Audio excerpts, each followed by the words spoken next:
నమస్తే, నా పేరు Satya. Welcome to my channel. Friends, pharmacy council of India ఒక నోటిఫికేషన్ రిలీజ్ చేసింది.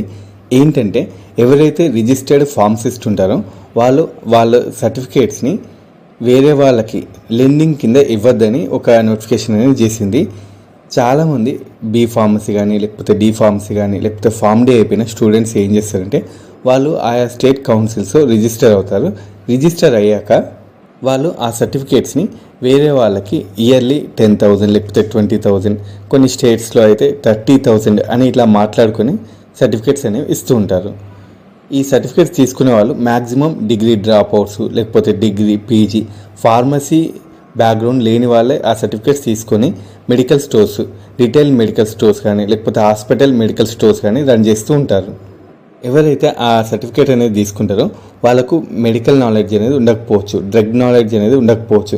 ఇలా ఉండకపోవడం వల్ల వాళ్ళు ఒక మెడిసిన్ బదులు ఇంకో మెడిసిన్ ఇవ్వడం, లేకపోతే ట్యాబ్లెట్ అడిగితే ఇంజెక్షన్ లేకపోతే సిరప్ లాంటి ఇలా ఇవ్వడం వల్ల కొన్నిసార్లు పేషెంట్స్ సీరియస్ అయ్యి డెత్ అయ్యే ఛాన్స్ కూడా ఉంటుంది. సో దీని మీద పీసీఏ ఏం చేసిందంటే ఎవరైతే సర్టిఫికేట్స్ అనేవి ఇస్తూ ఉంటారో వాళ్ళు ఫార్మసీ యాక్ట్ సెక్షన్ 42ని బ్రేక్ చేసిన వాళ్ళు అవుతారు, వయలెన్స్ చేసిన వాళ్ళు అవుతారు. ఇలాంటి వాళ్ళకి violence of section 42 of pharmacy act కింద 6 నెలల జైలు శిక్ష లేకపోతే 2 లక్షల జరిమానా, కొన్నిసార్లు 2 పడవచ్చు.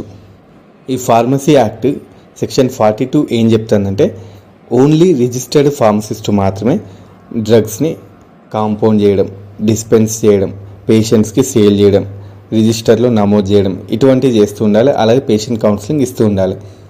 Without registered pharmacist cannot be medicine sold or compounding, dispensing, manufacturing అనేది చెప్తుంది.